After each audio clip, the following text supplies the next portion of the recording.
नमस्कार मंडळी, आज आपण बनवणार आहोत घरगुती मालवणी मसाला। त्या ज्या मिरच्या आहेत त्या आम्ही छान अशा 2-3 वेळा कडकडीत उन्हामध्ये वाळवून त्याचे देठ काढून तेलामध्ये हलकासा परतून त्यानंतर डंकामधनं आम्ही ह्या दळून आणलेल्या आहेत। तर ही जी मिरची पावडर आहे ती बेडगी मिरची पावडर आहे आणि हिचं जे वजन आहे ते आहे अर्धा किलो। आणि शंकेश्वरी मिरची आम्ही जी दळून आणली आहे तिचं वजन आहे 250 ग्रॅम। तर मित्रांनो, आजचा जो मालवणी मसाला आहे तो आपण 1 किलोचा बनवणार आहोत आणि त्यासाठी जे परफेक्ट साहित्य लागतं ते मी आता तुम्हाला सांगणार आहे। 100 ग्रॅम बडीशेप, 10 ग्रॅम जिरं, 5 ग्रॅम मेथी दाणे, 5 ग्रॅम नागकेशर, 5 ग्रॅम तिरफळ, 10 ग्रॅम हिंग, 10 ग्रॅम दालचिनी, 10 ग्रॅम हळकुंड, 20 ग्रॅम काळी मिरी ज्याला आपण काळी मिर्च देखील म्हणतो, 10 ग्रॅम मसाला वेलची, 6 ग्रॅम जायपत्री, 10 ग्रॅम लवंग, 1 जायफळ, 20 ग्रॅम राई, 10 ग्रॅम चक्रीफूल, 2 ग्रॅम सुंठ, 10 ग्रॅम तेजपत्ता, 100 ग्रॅम खसखस, 125 ग्रॅम धने आणि 10 ग्रॅम आपल्याला दगडी फूल घ्यायचा आहे। तर मित्रांनो, आता आपल्याला हे सर्व मसाले जे आहेत ते भाजून घ्यायचे आहेत। चला तर मग वळूयात आपल्या पुढच्या कृतीकडे। तर त्यासाठी सर्वात पहिलं आपण या पॅनमध्ये धने भाजून घेऊयात। तर मित्रांनो, हे जे सर्व खडे मसाले जे आहेत ते आपल्याला या पॅनमध्ये बिना तेलामध्येच परतून घ्यायचे असतात आणि छान असे खमंग भाजून घ्यायचे असतात।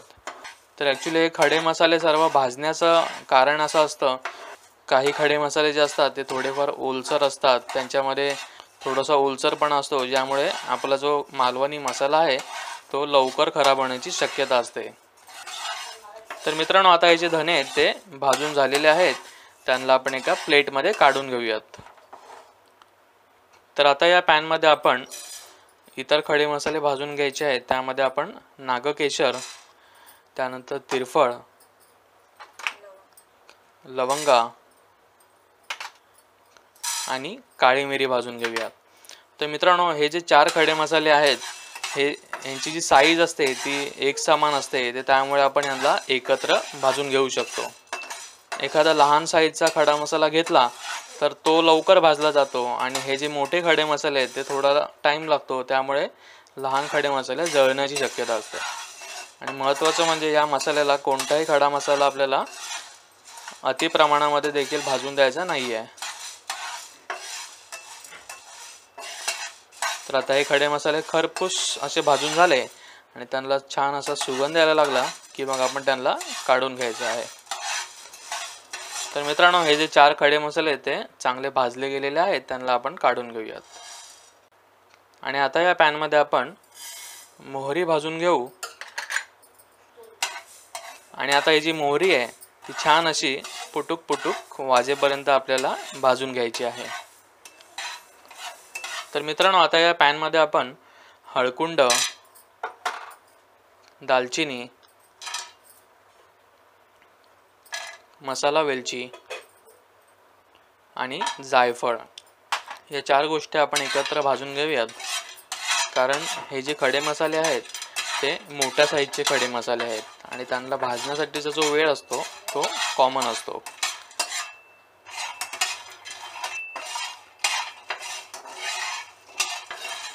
तर आता या खडे मसाल्यांमधनं हळूहळू सुवास सुटायला सुरुवात झालेली आहे। यावरून आपण ओळखू शकतो हे खडे मसाले भाजलेले आहेत। आणि अशा प्रकारे ह्या खडे मसाल्यांमधलं जे मित्रांनो मॉइश्चर असतं ते मॉइश्चर भाजल्यामुळे निघून जातं, जेणेकरून तुमचा मसाला जास्त दिवस टिकतो। आणि आता या पॅनमध्ये आपण थोडीशी मेथी भाजून घेऊयात। आता ही मेथी आपण काढून घेऊयात। आता या पॅनमध्ये आपण बडीशेप आणि जिरं भाजून घेऊयात। आणि मित्रांनो, बडीशेप आणि जिरं जेव्हा पण खमंग असं भाजलं जातं तेव्हा त्याचा एक जबरदस्त वास सुटतो आता या पॅनमध्ये आपण खसखस भाजून घेऊयात. आणि मित्रांनो, खसखस भाजताना आपल्याला अगदी काळजीपूर्वक भाजायची असते, कारण ही अत्यंत बारीक असल्यामुळे ती लगेच भाजली जाते आणि जळण्याची देखील शक्यता असते. लगेच भाजलीसुद्धा आणि आपण इथं हिला काढून घेऊयात. आणि आता आपण तेजपत्ता आणि ही दगडी फुलं आपण फ्राय करून घेऊयात, म्हणजेच खरपूस अशी भाजून घेऊयात. आणि मित्रांनो, ही जी पानं आहेत तेजपत्त्याची, ती जसजशी भाजली जातात तसतशी ती ताट बनत चाललेली आहेत. त्यावरून आपल्याला कळतं की ही पानं भाजली गेलेली आहेत. आणि मित्रांनो, आता आपण या पॅनमध्ये स्टार फूल म्हणजे चक्री फूल आणि जायपत्री भाजून घेऊयात. तर मित्रांनो, हा जो मालवणी मसाला असतो तो अगदी असा स्पेशल असा मसाला असतो. आणि हे सर्व खडे मसाले भाजण्यासाठी आपल्याला भरपूर असं पेशन्स ठेवायची गरज असते, कारण हे जे खडे मसाले असतात ते आपल्याला सेपरेटच भाजून घ्यायचे असतात, जेणेकरून काय होतं, तुमच्या मसाल्याची टेस्ट देखील बिघडू शकते. आणि मित्रांनो, आता ही जी जायपत्री आणि स्टार फूल आपण भाजलं ते आपल्याला थोडंसं कुस्करून बघायचं आहे, जेणेकरून आपल्याला कळतं की हे व्यवस्थित भाजलं गेलेलं आहे. तर आता यांना आपण एका प्लेटमध्ये काढून घेऊ. आणि आता या पॅनमध्ये आपण मित्रांनो 1 चमचा तेल टाकून घ्यायचं आहे. आणि या तेलामध्ये आपल्याला सुंठ आणि हिंग भाजून घ्यायचं आहे. सुंठ आणि हिंग भाजून घ्यायचं आहे. म्हणून मित्रांनो, आपण या दोन्ही खडे मसाल्यांना सर्वात शेवटी भाजून घेतलेलं आहे. छान असं फुलेपर्यंत आणि मस्त असं त्याला वास सुटेपर्यंत हे भाजून घ्यायचं आहे. तर आता या सुंठ आणि हिंग्यामधनं मस्तपैकी वास सुटायला आलेला आहे. आणि आता हे आपण पॅनमधनं काढून घेऊयात. तर हे जे 2 खडे मसाले होते ते आपले सर्वात शेवटचे खडे मसाले आपण आता भाजून घेतलेले आहेत. आणि आता आपण वळूयात आपल्या पुढच्या कृतीकडे. तर मित्रांनो, आता आपण हे जे भाजून घेतलेले खडे मसाले आहेत ते आपल्याला आता मिक्सरला बारीक असे दळून घ्यायचे आहेत. आणि मित्रांनो, मिक्सरच्या भांड्यामध्ये जेव्हा तुम्ही मसाले टाकाल त्यातला जो तेजपत्ता असतो, तेजपत्त्याची पानं आपल्याला मोडून घ्यायची आहेत. आणि त्यासोबत आपण थोडा बाकीचा मसाला पण टाकून मस्तपैकी दळून घेऊयात.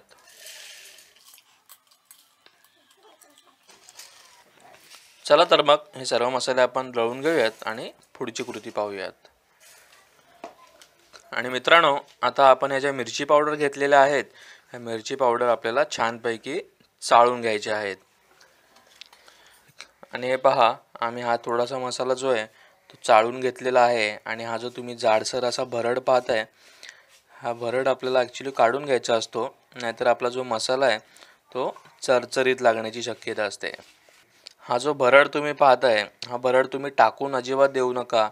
तुम्ही घरामध्ये जर कोणताही मच्छीचा सार केला किंवा एखादं जाड वाटणाचं कालवण किंवा रस्सा केला तर त्यामध्ये तुम्ही हा थोडा मसाला टाकून संपवू शकता. किंवा हा अजून एकदा तुम्ही मिक्सरला वाटून पुन्हा एकदा चाळून देखील घेऊ शकता. हे दोन्ही मसाले व्यवस्थितपणे आम्ही चाळून घेतो. त्यानंतर आपण पुढची कृती पाहूयात. तर मित्रांनो, आता आम्ही हा जो गरम मसाला दळून घेतलेला आहे मिक्सरमध्ये, तो या आमच्या मसाल्याच्या चाळणीमध्ये आम्ही टाकून मस्तपैकी चाळून घेणार आहोत. आता आपण हे टोपामध्ये ज्या 2 मिरची पावडर चाळून घेतल्या होत्या, त्यातली जी मिरची पावडर आहे बेडगी मिरची पावडर आणि संकेश्वरी मिरची पावडर, ते आपल्याला मिक्स करून तर घ्यायचीच आहे. सोबत आपण हा जो गरम मसाल्याची जी पावडर आहे ती छान अशी आपण बारीक जी आहे ती मिक्सरला दळून घेतली आणि त्यानंतर तिला आपण चाळण देखील मारून घेतलेलं आहे. तर आता हे तिन्ही पावडर्स आपण आता एका टोपामध्ये मिक्स करून घेणार आहोत.